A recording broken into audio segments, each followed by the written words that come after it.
그러면은 제가 묻겠습니다. 백선엽이 24살 살 때 친일파라고 한다면 문재인 대통령의 부친인 문용형 그분도 나이가 거의 똑같습니다. 1920년생. 그 당시에 흥남시 농업개장을 했습니다.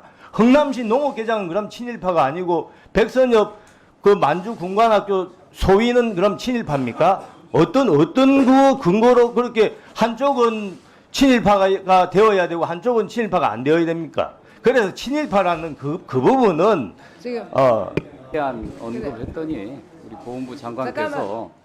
광복 회장이 백선엽은 친일이 아니라고 했다라고 말씀하셨어요. 내 얘기 아니라 광복 회장의 얘기다. 그런데 어제 이종찬 광복 회장이 성명을 냈습니다. 광복회 입장문인데요. 여기 뭐라고 나오냐면 백선엽이 친일 행위자 아니라고 한 적 없다. 박민식 장관의 발언은 사실이 아니다라고 했어요. 그렇다고 하면 우리 보훈부 장관께서 광복 회장의 명예를 실추시켰으니 사과를 해야 되는 거 아닌가 생각하는데 우리 박 장관의 입장을 말씀해 주시기 바랍니다.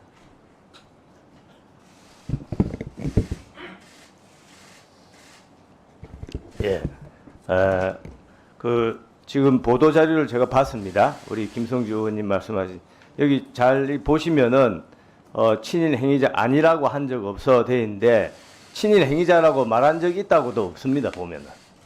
그래서 제가 뭐 사과할 그런 부분은 아닌 것 같고 물론 그 광복 회장님의 그 발언이 어떤 공식적으로 한 거 또 사적으로 한 것이 뭐 여러 가지 상황이 다르기 때문에 저는 어떻든 사적으로 들은 이야기를 제가 재차 이 자리에서 말씀드리기는 좀 부적절한 것 같습니다. 결국은 사적으로 그런 얘기를 들은 적이 있고 공식적으로는 그걸 부인한다라고 얘기한다면 더더욱이나 이종창 광복 회장의 명예를 실추시키는 거 아닙니까? 본인이 공식적인 입장문을 냈는데도 불구하고 계속 그걸 부정하면서 사적인 자리에서 나온 대화 내용이 맞다라고 지금 계속 주장하시는 거잖아요. 아니 그거는 의원님 광복 회장님의 개인 성명서가 아니라 광복회의 성명서고 만약에 의원님 말씀대로 명예훼손에 관한 문제가 야기된다면 아시다시피 명예훼손죄는 개인에 대한 법익 침해입니다. 그러면 광복 회장님께서 적절하게 뭐 조치를 하지 않겠습니까? 예, 저는 광복 회장님이 조치를 했다고 생각합니다. 얼마 전에 광복 회장이 그 국방부 장관에 보낸 서한에서도 개인 서한에서도 그런 걸 공개적으로 입장을 밝힌 바 있기 때문에 뭐 저렇게 될 거라고 기대하고요. 우리가 이제 문제가 삼는 것은 어떤 공이 있다 없다라고 하는 판단을 그냥 장관이나 개인이 하는 것이 아니라 왜 정해진 것에 따라서 일정한 정부위원회가 하는 것이 맞는데 장관은 백선엽이 친일파가 아니라는 것에 대해서 장관직을 걸린다고 했잖아요. 그런데 백선엽이 친일 반기적 행위라고 지정된 것은 특별법과 국가 정부가 운영하는 위원회에서 내린 결론인데 장관은 어떤 판단과 확신을 자꾸 아니라고 주장하는 건지 다시 한번 좀 이 얘기를 명료하게 들고 싶습니다. 예. 정말 그 좋은 말씀입니다. 제가 뭐 진짜 우리 의원님하고 밤새워 토론을 하고 싶습니다. 제가 간단하게 말씀을 드리면 국가가 역사적 진실을 규정할 수 없다고 봅니다. 지금 말씀하신 친일 반민족 행위 특별법과 그 위원회라는 것은 아시다시피 노무현 정부 때 만드는 위원회고 그 당시에 그 위원회의 구성이 거의 10대 1 정도로 편향된 인사로 구성이 된 위원회입니다. 1949년입니까?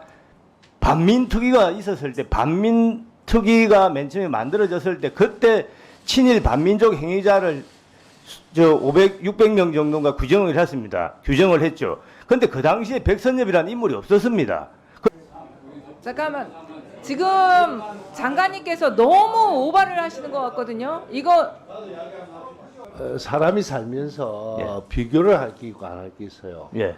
이거는 이제 우리가 다 일제시대 때 태어났어요. 그래서 일제시대 때 태어난 사람 중에 예. 독립운동을 하러 간 사람도 있어요.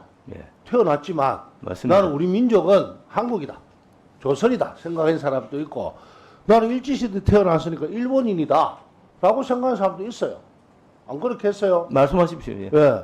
그러면 자 독립운동을 하러 간 사람도 있고 또 그게 종사해서 우리가 그냥 공무원이 된 사람도 있고 또 백선엽 장군의 역사적 평가는 완전히 끝나지는 않았지만 예. 어쨌든 저 독립군을 때려잡는 만주군으로 간 사람도 있어요. 예? 군대를 간 거는 어떤 의식인지 모르지만 그건 우리가 평가할 수 없지만 그럼 이 세 개를 똑같이 비교를 할 수는 없잖아요. 장관 입장은 국가의 공식을 받은 거 아닙니까? 어느 정권이든 정권은 5년 만에 끝나지만 대한민국은 존재하는 거 아닙니까? 근데 그 장관이라는 자리가 정권에 충성하는 자리입니까? 그건 아니잖아요. 국가가 월급을 주잖아요. 그럼 공식적인 입장을 그런 식으로 이야기를 자꾸만 하면 편가름이 됩니다.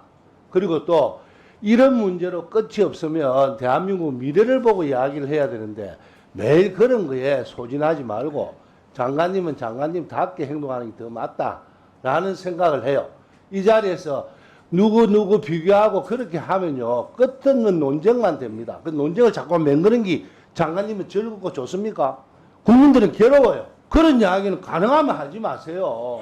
장관은 장관 입장에서만 이야기하면 됩니다. 이렇게 하면요 계속 싸웁니다. 그렇게 할까요? 제가 이야기 드려볼까요? 보훈부 장관이 이렇게 답변했어요. 백선엽 친일이라고 하면 문재인 대통령 부친이 일제시대 때 관직을 했으니까 그럼 그것도 친일이냐? 이렇게 대물은 거 아니에요.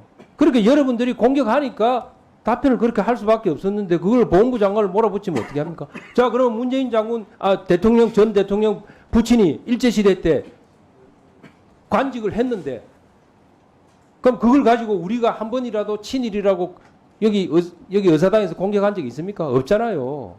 그거를 먼저 시작해놓고 지금 보훈부 장관을 갖다 그렇게 혼을 내고 그러면 어떻게 합니까? 보훈부 장관은 국가에서 정책, 국가를 지키는 사람 아닙니까? 보훈 쪽에. 근데 그걸 장관을 혼을 내면 어떻게 해요? 장관을 말하면 안 됩니까? 그리고 의원이 일방적으로 해놓고 장관 답변하지 마세요. 그것도 아닙니다. 예? 아니, 그러니까 저는 그러는 겁니다. 오늘 우리가 이 회의를 뭐 서로 일방적인 주장하기 위해서 온 자리 아니지 그 않느냐. 당시에 백선엽이라는 그렇게 인물이 하지 말자. 없었습니다. 그러면은 제가 묻겠습니다. 백선엽이 24살 때 친일파라고 한다면 문재인 대통령의 부친인 문용형 그분도 나이가 거의 똑같습니다. 1920년생. 그 당시에 흥남시 농업개장을 했습니다. 흥남시 농업개장은 그럼 친일파가 아니고 백선엽 그 만주 군관학교 소위는 그럼 친일파입니까? 어떤 그 근거로 그렇게 한쪽은 친일파가 되어야 되고 한쪽은 친일파가 안 되어야 됩니까? 그래서 친일파라는 그 부분은 지금 어 근데